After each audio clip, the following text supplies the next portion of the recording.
So don't worry, the offices should be open. Wow, this is being streamed on YouTube. It's the first time I've appeared on the Yeah. YouTube. Excellent.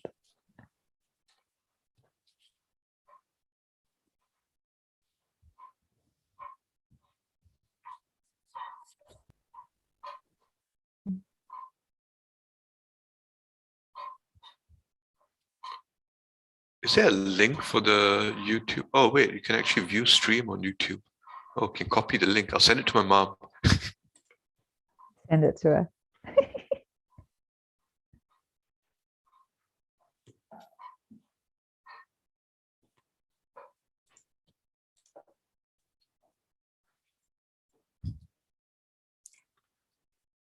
Okay, we still have about 4 minutes to start.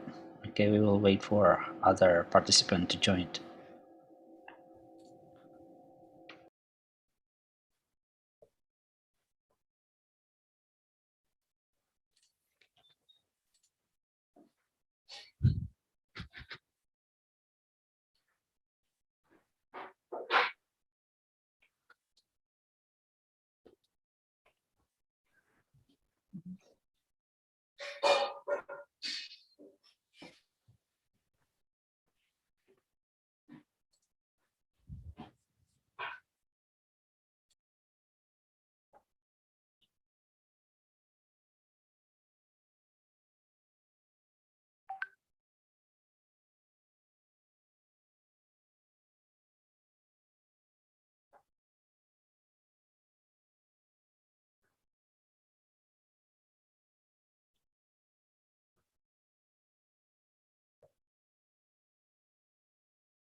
Okay, I think since the time already showed that it is 10 o'clock. Yeah, already. Shall we start now?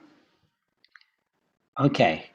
Good morning, everyone. Good morning, distinguished audience, wherever you are. And today we are going to have a very special webinar with a very special issues, of course, yeah, and special speaker, of course. So before we start our webinar, I would like to start this event with a prayer.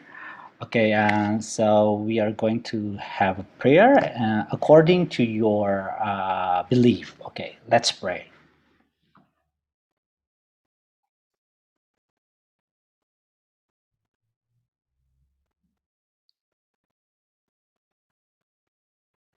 Amen. Okay. Once again, I would like to warmly welcome all distinguished audience wherever you are. And then, yeah, as I mentioned earlier, that on this beautiful day in Salatiga, and I hope it is also beautiful in your place, at your place, we are going to have a very special webinar. It's about significant issue, and well, I can say it's a very sexy issue. Nowadays, it's about environment. Okay, the webinar today entitled as Climate Governance as Distributive Conflict, a View from Southeast Asia.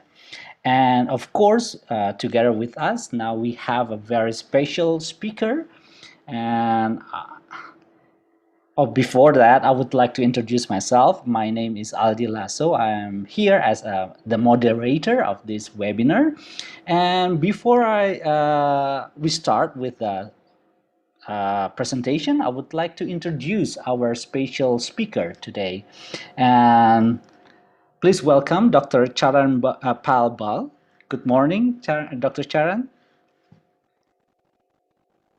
Morning, Aldi. Thank you. Yeah. And Dr. Charan Pal Bal is a lecturer in political science at University of Western Australia. And he has previously held positions at University Catholic Parahyangan or UNPAR and Universitas Bina Nusantara or BINUS. His research interest broadly lies in the areas of politics, governance, and development in Southeast Asia. Dr. Charan studies how economic development and political conflict influence the governance and transnational issues such as labor migration and climate change. His current research project include the first one is the multi-level governance of climate change in the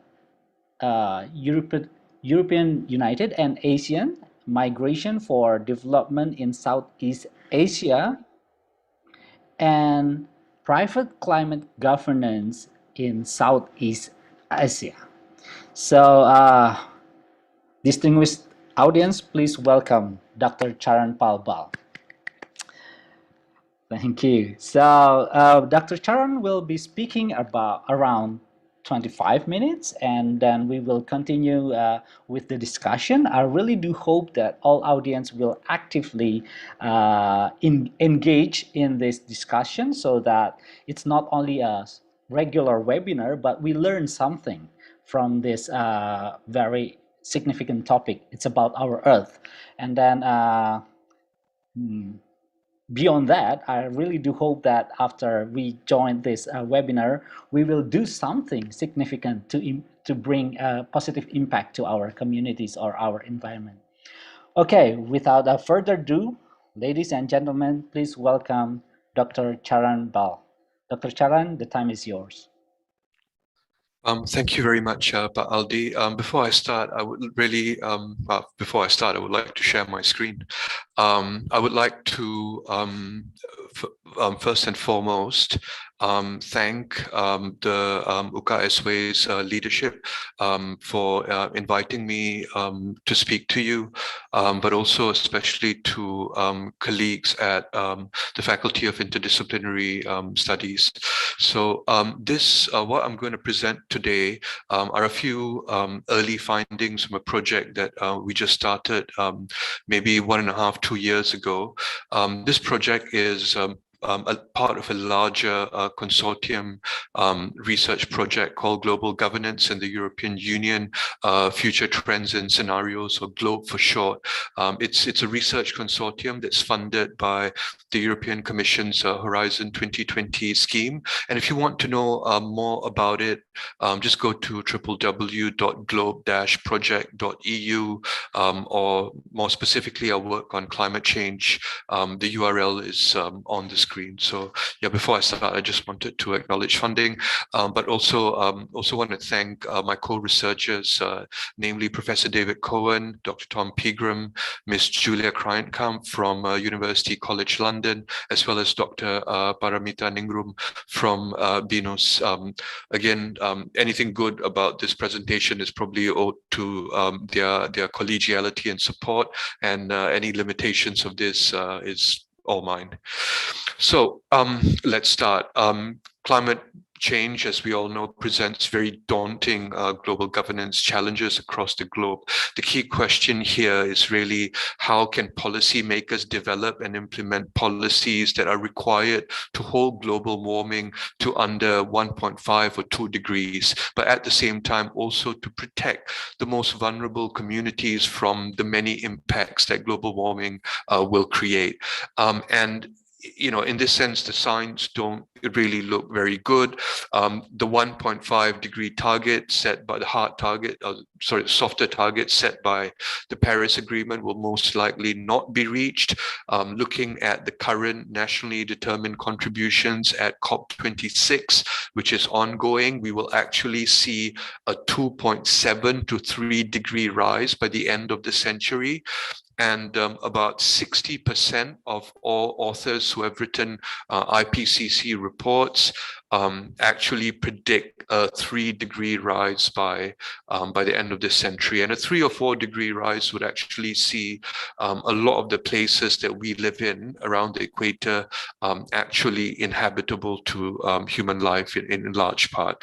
And of course, this is a big problem for Southeast Asia. It's one of the most vulnerable regions to climate change.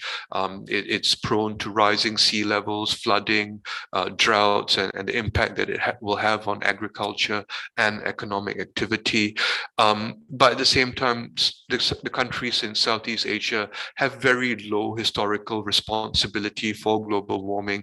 But at the same time, again, Southeast Asia is the region with one of the largest increases in carbon emissions since the 1990s. I think since the 1990s, carbon emissions in Southeast Asia alone, and this is like not even counting China, have increased tenfold, right? And these problems are further complicated by several things like entrenched carbon intensive economic growth models. So the economic growth models that Southeast Asian countries have adopted in the past and are still adopting are very carbon intensive. Southeast Asian states have a lot of capacity issues when it comes to the provisioning of public goods or protecting vulnerable communities. And of course, the deepest concern of all is deep societal inequality. So not just wealth or income inequalities, but also inequalities when it comes to access to natural resources, access to the commons, access to things like drinking water, land, clean air, but also deep inequalities when it comes to inequalities to in terms of access to policymakers, access to political power and political influence. So the objective today is actually to examine the obstacles and opportunities for greater climate ambition within Southeast Asia, and to see whether we can identify any possibilities for more transformative policy change. Now, before I actually get into the case studies on Singapore and Indonesia, I want to talk very quickly about climate governance. Very often, climate governance is presented as a collective action problem among states. So individual states all want a better climate, but they all benefit from the actions of other states, and therefore they are reluctant to take climate action. And then, based on this assumption, global public policy on the climate becomes a question on how to solve a free rider problem. And very often, global policy incoherence is often blamed on the limits of global institutions and international law.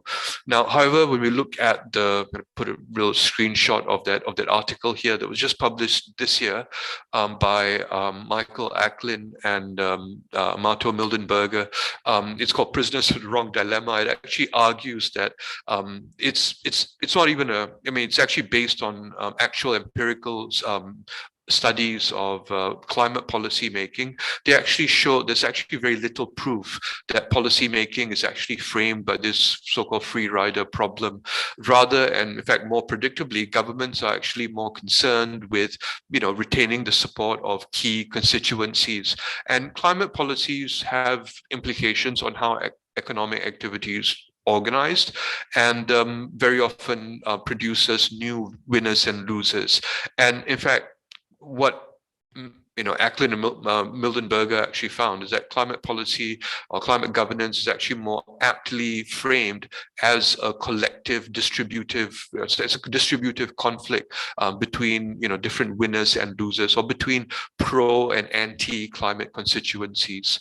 And to add to the work of Acklin and Mildenberger, what I do want to put in here is that these distributive conflicts are very often not just simply between winners and losers, but are very often over power, wealth, and resources. And not only that, they tend to occur along highly asymmetrical or very uneven contours, or a very uneven sort of political playing field that is actually produced by capitalist development or historical capitalist development at different scales. And different scales meaning it can be capitalist development at a global scale, at a regional scale, at a national scale, but also at subnational scale. So capitalist historical development actually empowers certain groups over others. And these struggles or these distributive conflicts are framed by these power asymmetries or inequalities. And the reason for framing climate governance this way is so that we can try to better identify the kind of political economic dynamics that very often in Southeast Asia limit the ambition and efficacy of climate governance or climate policy. So let's take a quick look at our two cases. I've picked Indonesia and Singapore. Well, to be honest, I picked Indonesia and Singapore because I sort of had the easiest access to data during the pandemic in these two places. But more than that, Indonesia and Singapore were picked for two very analytical reasons. The first is that both are amongst the largest emissions hubs in the region. So Indonesia is the single largest greenhouse gas emitter in the region. It's 11th in the world, ahead of Mexico, Brazil, and the UK, which is quite a major thing. Whereas Singapore is has the largest emissions per capita in the world, in the region in Southeast Asia, second only to Brunei, but Brunei doesn't really count because it's not a real country, I guess. It's a petrol kingdom, so it's a bit different. But Singapore's got second largest emissions per capita in the region, and it ranks 27th in the world, ahead of UK, France, and even China when it comes to emissions per capita. So these are the two largest emissions hubs in the world. But I've also picked Indonesia and Singapore because they despite the similarity, they actually have very different national circumstances. But at the same time, they also produce similarly disappointing outcomes when it comes to climate ambition and policy. So the national circumstances are very different. We look at Indonesia, 65 25.5% of all the emissions come from the forestry sector, with 22.6 from the energy sector, whereas Singapore's got a very different emissions profile, 60% from industrial emissions, mostly from the oil and gas industry. And this is in spite of deindustrialization that's been going on in Singapore since the 1990s. And Singapore also has a non-existent forestry sector. So again, very different. When we compare their climate plans, so their nationally determined contributions, Indonesia is seeking to reduce its emissions intensity by between 29 but up to 41%. And again, this is emissions intensity, so it's emissions per GDP rather than real emissions. Whereas for Singapore, after focusing on emissions intensity for a very long time, they aim to peak emissions, this is real emissions, by 2030 and to halve their emissions by 2050. Indonesia, some people think that Indonesia has got low state capacity. I don't fully agree with that. So maybe it's best to characterize Indonesia as moderate to low state capacity, whereas Singapore has got extremely high state capacity. But despite these differences, and despite the fact that Singapore is actually has got such far greater, institutional capacity than Indonesia to actually enact climate policy, Singapore is actually performing worse than Indonesia when it comes to the kind of 2-degree compliant or sort of fair share of emissions. The Climate Action Tracker rates Indonesia's climate commitments as highly insufficient, but Singapore is worse. It's actually rated critically insufficient. Highly insufficient means that if all countries have the same climate plan as Indonesia, we would see a 3-degree world by the end of the century. For Singapore, if it's critically insufficient, that means that if all other countries have similar climate policies to Singapore, then our world will be a 4-degree world by the end of the century. So that's sort of one of the reasons why I've sort of picked these two case studies, because they are extremely different, but at the same time, they produce very similarly disappointing outcomes. So let's look at these cases one by one. Indonesia actually has got a fairly decent climate plan. About 97% of all national commitments is actually targeting the 2 largest emission sector, which is the forestry and the energy sector. So in that way, the Indonesian government's actually putting its eggs in the correct basket, so to speak. But of course, it's also very challenging to actually reduce emissions in these 2 sectors, because these 2 sectors feature the strongest entrenched factional interests in Indonesian politics and society. All right, so let's look at these sectors one by one. When we look at the forestry sector, the key mechanism to reduce emissions in the forestry sector is actually the moratorium on primary forests and peatlands. This moratorium was first enacted probably 10 years ago, and it's now permanent. And the key problem of forest fires and deforestation has actually been the sort of the close or cozy relationship between agribusiness and local government officials. When you look at, a lot of you probably know this already, in concession-heavy regions like Sumatra and Kalimantan, district heads are often famous for creating forestry concessions, using shell companies often owned by their family members, and then they sell off these concessions to commercial agribusinesses with district heads and bupatis and their anak buah or cronies pocketing these proceeds rather than the district governments. And then agribusinesses on their part tend to fund the election campaigns of many of these bupatis in Sumatra and Kalimantan. So the forest moratorium is actually aimed to sort of stop this corrupt process, and it's actually relatively successful. And before I go on to the success, the thing is, the institutional arrangements actually are quite appropriate. Some people think institutional arrangements are not very good in Indonesia, but the good part about the moratorium is that it's connected to a lot of other initiatives. It's connected to the REDD Plus initiative. It's connected to the National Peatland Management Initiative. It's also connected to the ASEAN anti-haze, the haze prevention agreement as well. So it's got a very multi-level dimension to it, and it's actually quite suitably organized when it comes to institutional arrangement. Now, the problem is the moratorium has had some impact, but the impact is very inconsistent. Inconsistent meaning that emissions from forestry can actually fluctuate very wildly. So suddenly you'll see emissions from forestry dropping very sharply, and then suddenly they will go up very sharply as well. So a lot of this points towards efficacy issues, and the problem actually, these efficacy issues, like when you see about 35%, 31% of all hotspots in moratorium areas, and 29% of all fires within moratorium areas between 2011 and 2016.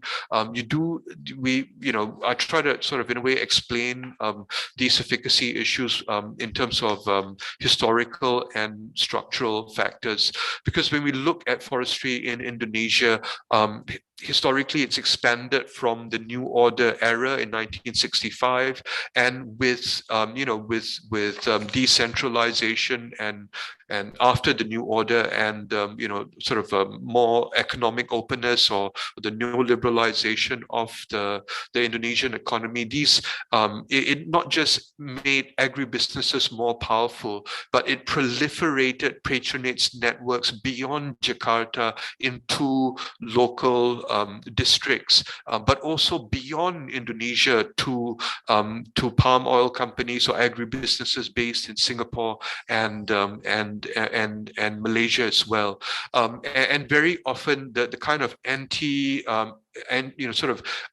anti-deforestation or anti-haze initiatives, very often they end up protecting these large firms, because the big businesses tend to have political patrons in high places who are able to protect them from enforcement. And very often the groups that do get prosecuted for burning very often and for deforestation are actually small-scale farmers, and small-scale farmers only account for up to about 20% of all burning. So in that sense, it's not been very, very effective.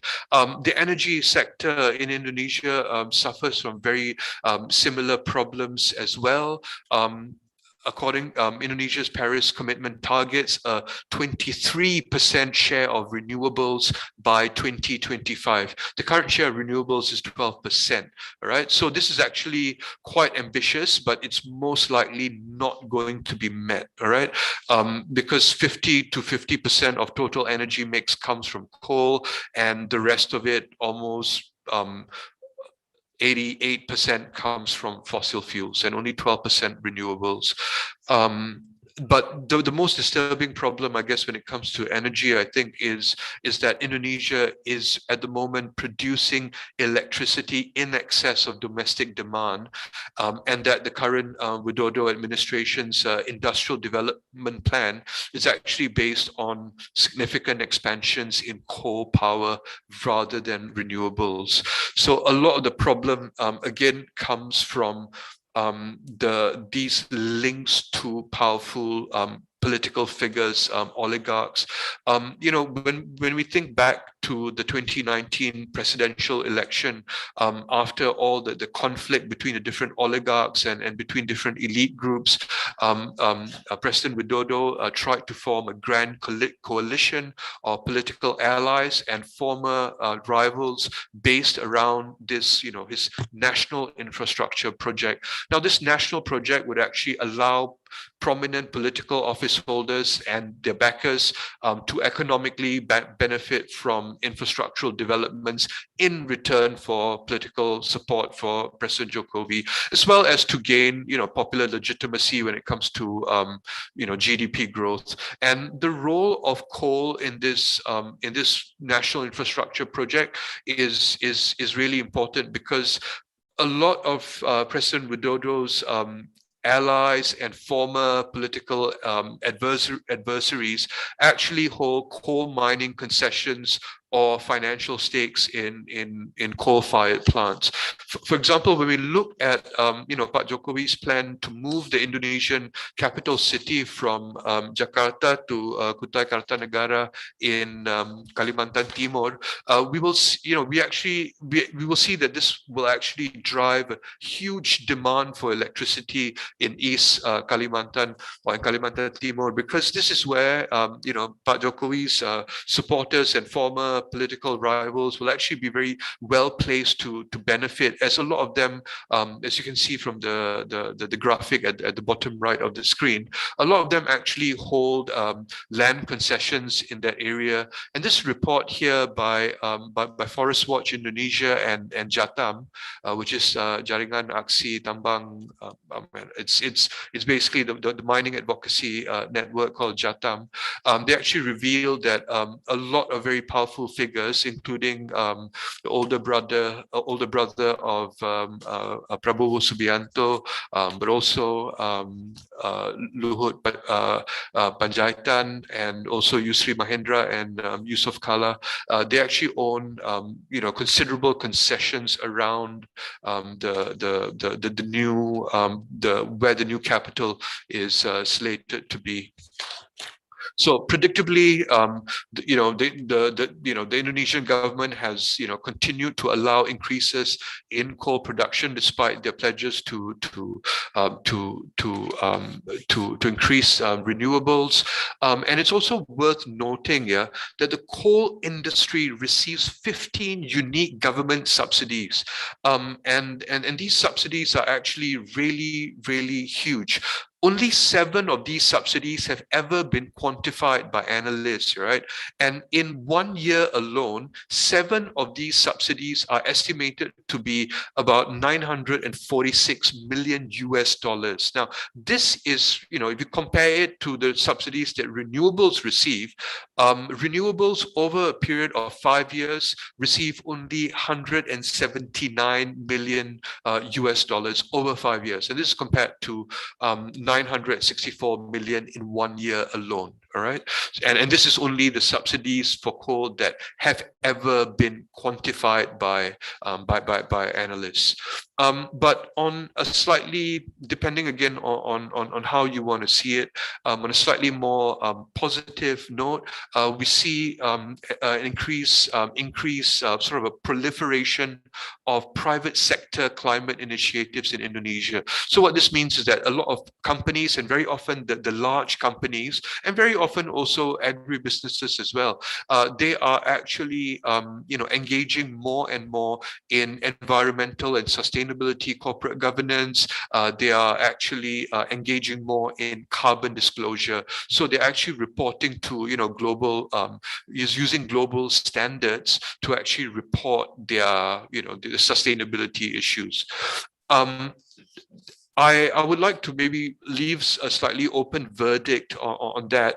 One of the things that I found is that this proliferation of carbon disclosure is actually sort of in a way related to the global expansion of domestic conglomerates. So increasingly, as Indonesian conglomerates grow and expand out of Indonesia, expand into the region, they engage in mergers and acquisitions, they seek investments from beyond Indonesia, and they seek to enter new consumer markets outside of Indonesia.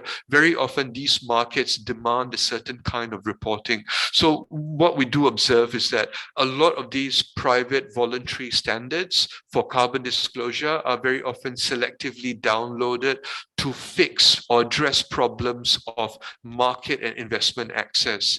At the same time, you also have a proliferation of these public-private partnerships where, where, for example, the Indonesian Business Council, like and big corporations sit down together with think tanks like the World Resource Institute, as well as government bodies like Bapenas, and they try to, in a way, come up with monitoring, reporting, and verification standards, or carbon measurement and disclosure standards that are sort of fit for the purposes of domestic conglomerates expanding abroad. And in a way, possibly, the think tanks try to use this to try to ramp up climate ambition for the private sector. At the same time, the private sector uses these kind of forums to try to tell Bapenas what types of standards the government should have. Because at the moment, I think in Indonesia, for companies for very large companies, corporate sort of sustainability reporting is actually mandatory. But even though it's mandatory, the Indonesian government doesn't actually provide the sort of the standards for reporting.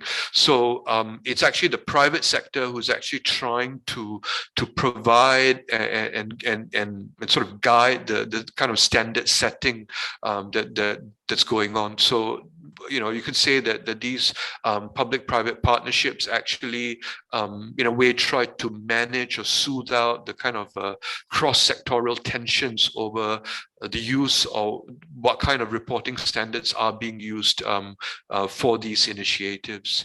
So, in a way, it's a bit tricky here, because even the most optimistic studies of carbon disclosure have not managed to show sufficient proof that disclosure actually leads to emissions reduction. But at the same time, I think it's still a good thing as more and more companies report, because then people can, the public can actually see what is being reported, whether what's being reported actually corresponds to the reality on the ground. So in a way, I guess reporting is just a good thing. Excuse me, Dr. Charan, you still have 5 more minutes left. Thank you. Okay. Now, I got to quickly, in 5 minutes, I got to quickly go through Singapore. Now, in Singapore, I guess it's the big problem is this: oil and gas is the single largest emitter of emissions, and whatever climate plan Singapore has, it's got nothing at all on the single largest source of emissions. People think Singapore is a great place, and maybe it is, but completely, it's the one single largest source of emissions, and there's completely no effort at all to tackle emissions in the largest sector. All right. And this is because it's not because it's corrupt, but because, oil and gas companies are often seen as development partners in Singapore. And within the context of post-industrial economic transition, the Singapore government actually wants to maintain the oil and gas jobs, because what industrial transition does in Singapore is that it replaces high-end manufacturing jobs with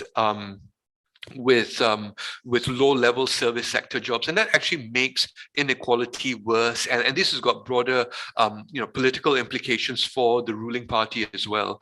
But that's why, in a way, despite all the capacities, the Singapore government is still very hamstrung on the single largest emitter, and that's why, by and large, the climate mitigation plan is still largely based on energy efficient, how to use energy more efficiently.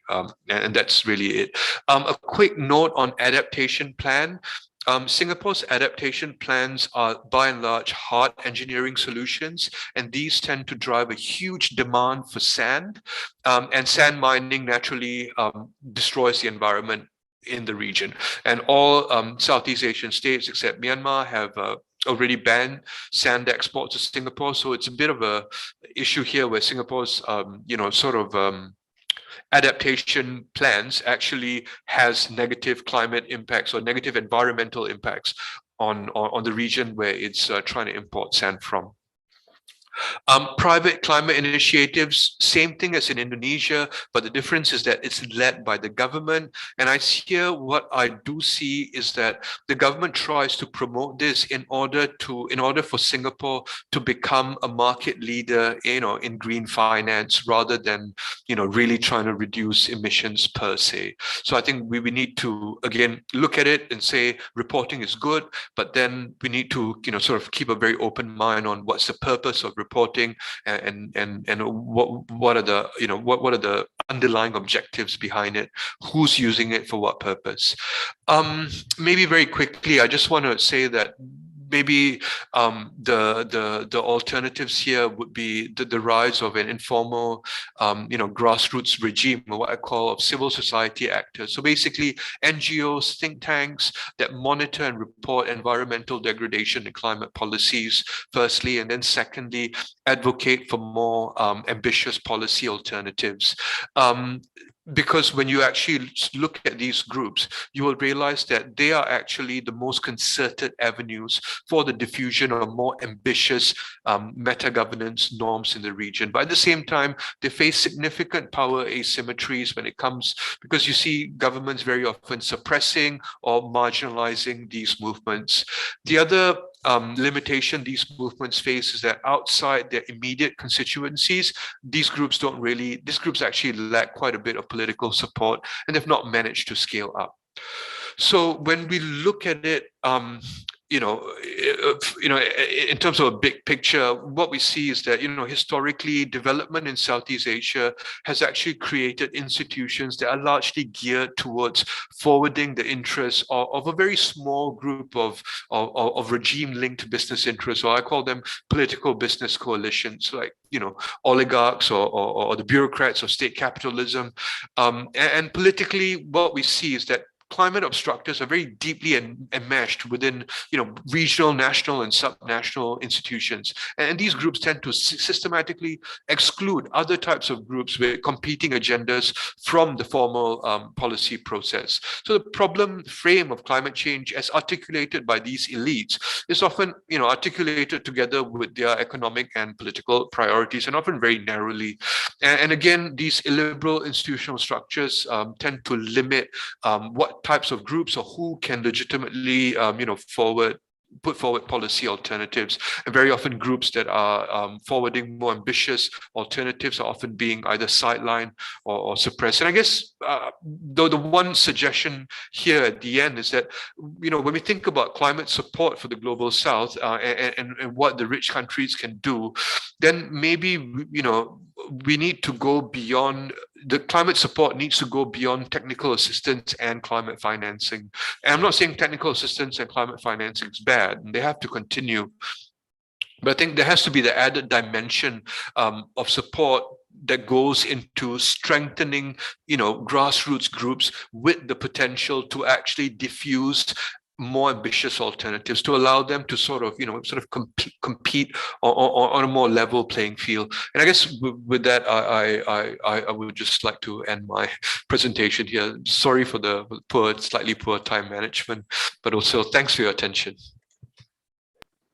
Thank you very much, Dr. Charan. Wow, it's a very sharp perspective to address the environment issue, especially about the climate change. And I personally learned a lot from your presentation. So I personally would like to say thank you, Dr. Charan. Now, I would like to open a session for question. So for the first term, I will open for about 3 questions from the participant. So anyone who would like to ask question, please raise hand through the virtual icon. And I have one here from Mr. Awang Rahman. Okay, so maybe anyone else? Okay, if not, we can start from Mr. Awang. please, Mr. Awang, you can ask directly to Dr. Charanbal. Thank you. Okay, thank you, Pak Aldi. Good morning, Dr. Charanbal. Good morning, everyone. I'm sorry for not use my camera. Dr. Charanbal, my name is Awang, UKHW Master Program student. My questions or my topic discussion is about palm oil industry on Indonesia.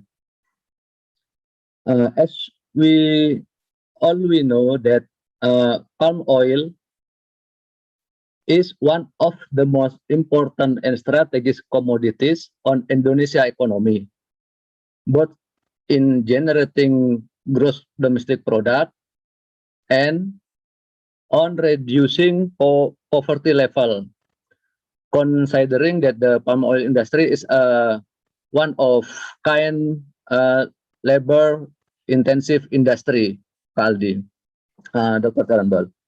But on the other side, some environmentalists argue that the development of palm oil plantations, especially that located on peatland, has caused a lot of carbon emissions, which is one of the major factor causes of climate change.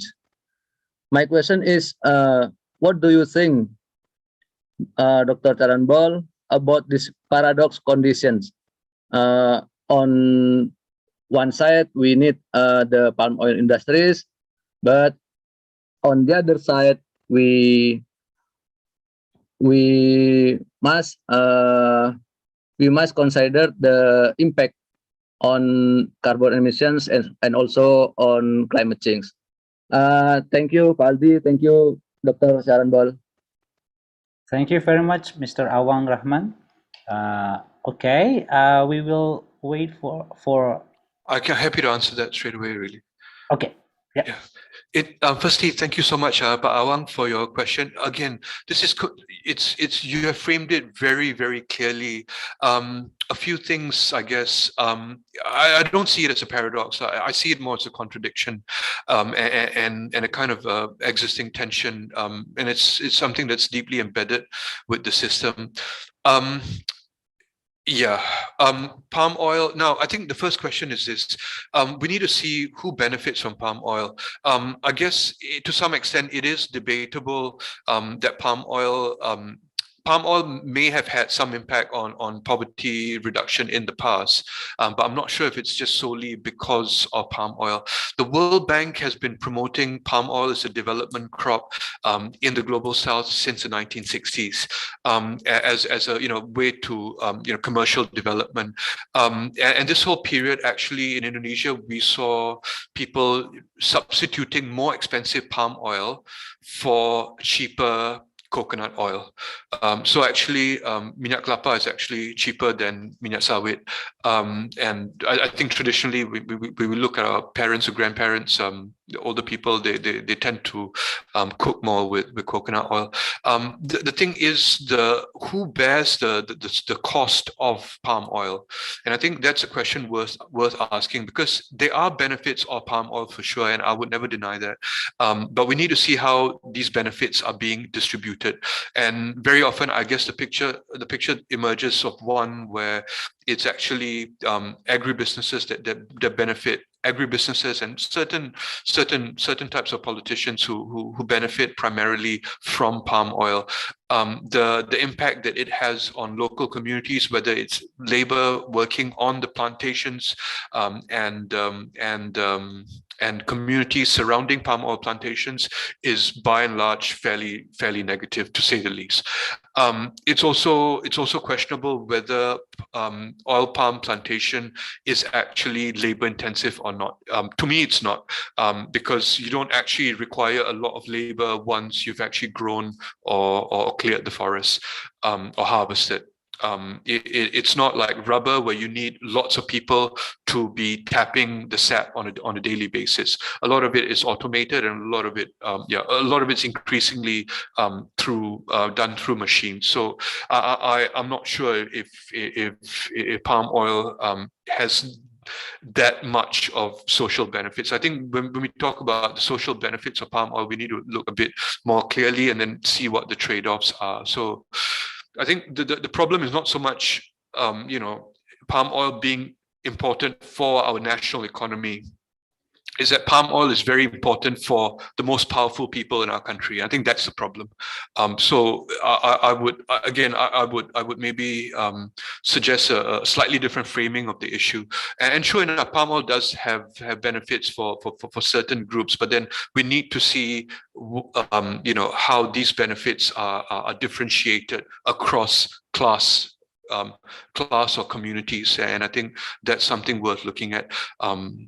And at the same time, when we have to balance it, I think the intention from Pak Jokowi is clear. It's actually to limit the proliferation of these plantations, to keep them to the limits that they are now, and to prevent them from extending beyond. And I think that is a modest target, and in some years, the policy can work really well, but in some years, the implementation and enforcement just becomes really bad, as I mentioned earlier. So, there is a contradiction, and I guess it's a matter of whose interests do we want to serve when it comes to policy making.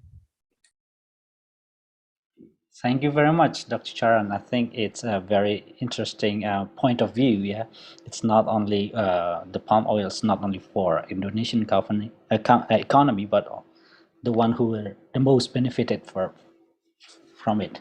Okay, we have the second participant who have question, Mr. Stefanus Perangin Angin. Okay. Yes, thank you. I will unmute. Good morning, Pak Aldi and also Dr. Charanbal. I have a question about the slide about private sector initiatives, the proliferation of climate change private sector initiatives in Southeast Asia, especially in Indonesia. Actually, this is two related questions. The first one, you said that corporate sustainability reporting is mandatory for the companies. Unfortunately, the government of Indonesia is still not regulating standard of this reporting. So my question is, does it mean that private sector in Indonesia goes in autopilot mode without any guidance? And is it a good thing or a bad thing according to your opinion? And the second question is about, you said that in the presentation that the private sector initiatives led by the, if I'm not mistaken, by the conglomerates or the big companies, if I'm not mistaken. So my question is there any role of micro, small, medium companies or the small enterprises, that something that they can do to help or to help tackle these climate change issues, or is it just the role of the big companies? Or is there anything that the micros, the MSME companies, that's something that they can do about this issue? Thank you. Thank you, Mr. Stefanus, for two good questions. Yeah, I think I would let Dr. Charanbal will to answer that question, those questions. Thank you so much. Yeah, thank you so much, Pak Stefanus. Both are very interesting questions, and maybe I can spend the next 2 hours talking about voluntary private initiatives, because actually, together with Mas Faris and Mbak Mita from Muhammadiyah and Muhammadiyah Jogja and BINUS, we're actually writing a paper more specifically dedicated to that. So we're actually finding a lot of interesting things. So the first question is, if without guidance from the government, is our businesses in Indonesia on autopilot mode? Actually, the answer is no. So they're not on autopilot mode because they look globally for global standards, and then they select the global standards. And actually, most of them are choosing GRI, or Global Reporting Initiatives, because those standards are the easiest, or the easiest to fulfill, or dimemenuhi. So it's actually quite interesting now what you actually see. And because the Indonesian Business Council for Sustainable Development, which is IBCSD, is actually very actively involved in this process, very often it's now private sector trying to tell the government what types of standards to adopt. And actually, this process is happening in a lot of parts of the world. And in fact, when it comes to carbon disclosure as a whole, people think that the standards of carbon disclosure, the reporting standards, come from the government. Actually, all the reporting standards come from the private sector. A lot of, like, you look at all these standards, right, like CDP, GRI, or the most well-used one is basically from the Task Force of Climate-Related Financial Disclosure. And this group, right, actually produces standards which are used in many countries and in many global stock markets for mandating, when they start to mandate reporting of listed companies. And when you look at who are the people behind the Task Force for Climate related financial disclosure, you might think they're an intergovernmental organization or they're an NGO. Actually, they're not. It's founded by Michael Bloomberg, and these standards are created by a small group of very large corporations.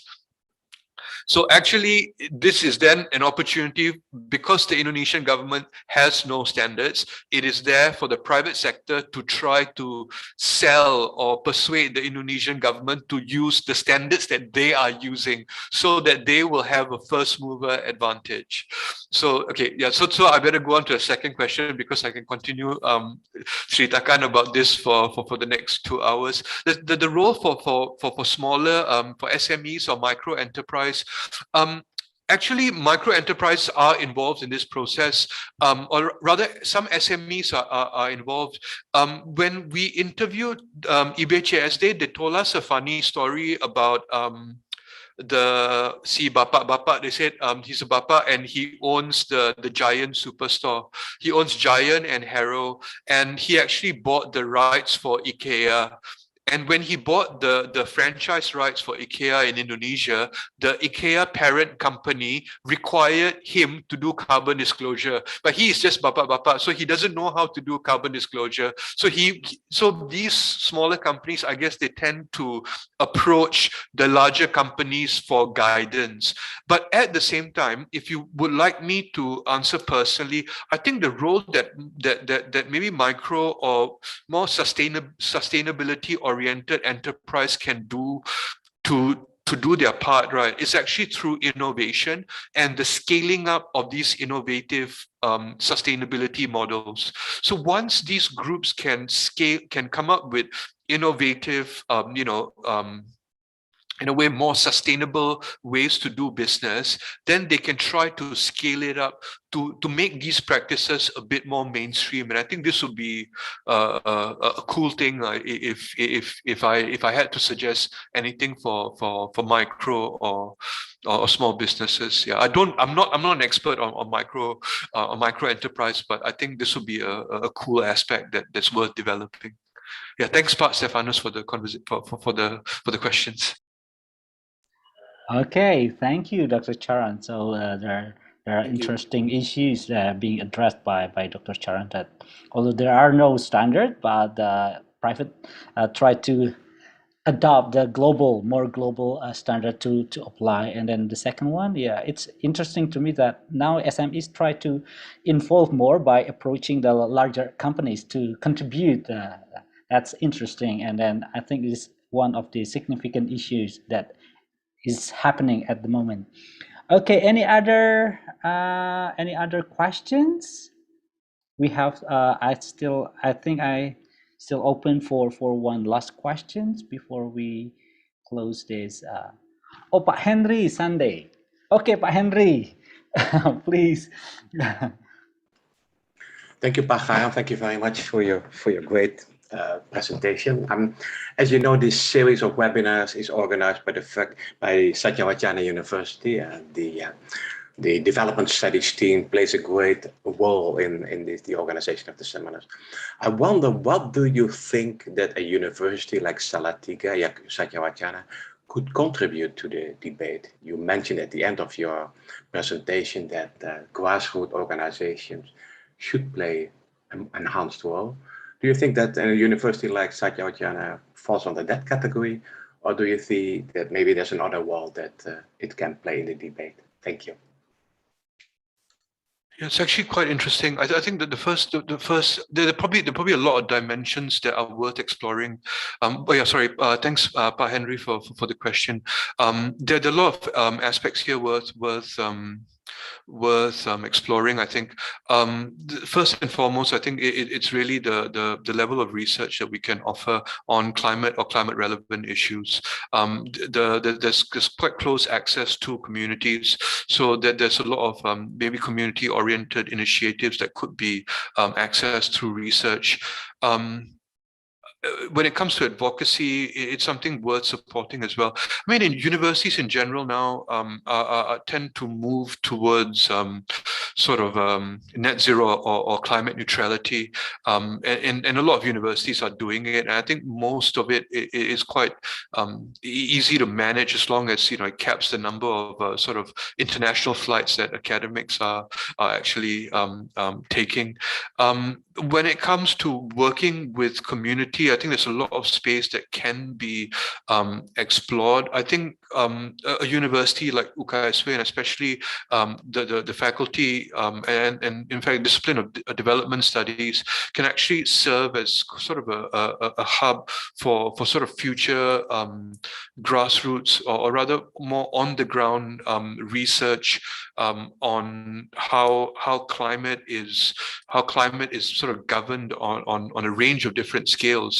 So how it's governed informally through community initiatives from the lowest at the lowest level, whether it's at the at the area level, how it's being organized or governed at the kabupaten level, to a provincial level, to a national level, to a regional level. So in a way, I think the university is really well placed to in a way conduct kind of multi-scalar research, because researchers already have a good understanding of what it is on the ground, and then how these issues relate to the bigger problem of climate governance at large, and how these studies can then contribute to the larger, more global governance-oriented debates that are ongoing in the US and Europe at the moment.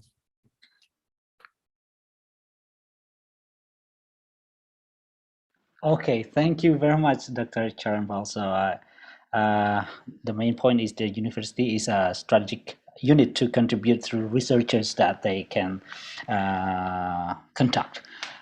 Okay, ladies and gentlemen, I think it's been a very great event to hear and to listen more, and then especially to Pak Stefanus Perangan Angin. Remember, Dr. Charan promised you 2 hours more explanation about your questions.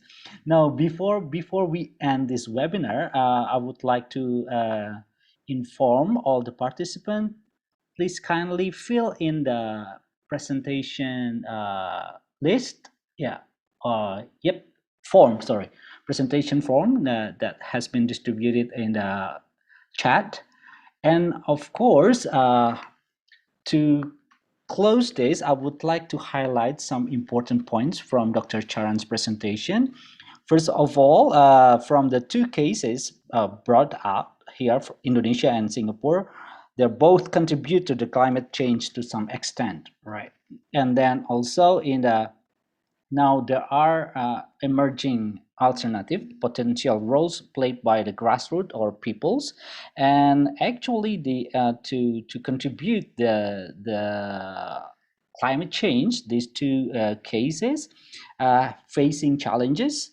The first one is the low level political accountability and participation, and also the climate change issues are mixed, our problems now are mixed with the political and economic agendas and financings. And also, therefore, the climate change support needs to go beyond than just addressing the technical and assistance and financing issues, but they have to empower groups with potential to offer more alternatives. So I think it's very important highlighted message delivered by Dr. Charan, and I think it's trigger all of us now to whether to contribute more to reduce the climate change, whether through the research we are doing or any other roles that we can play in every level of government or NGOs or whatever we are playing at the moment. So once again, Dr. Charanbal, thank you very much for your great contribution in this webinar, and I personally believe that it brings a very significant impact to all of us, the participants here. And once again, thank you. I would like to say thank you to all participants.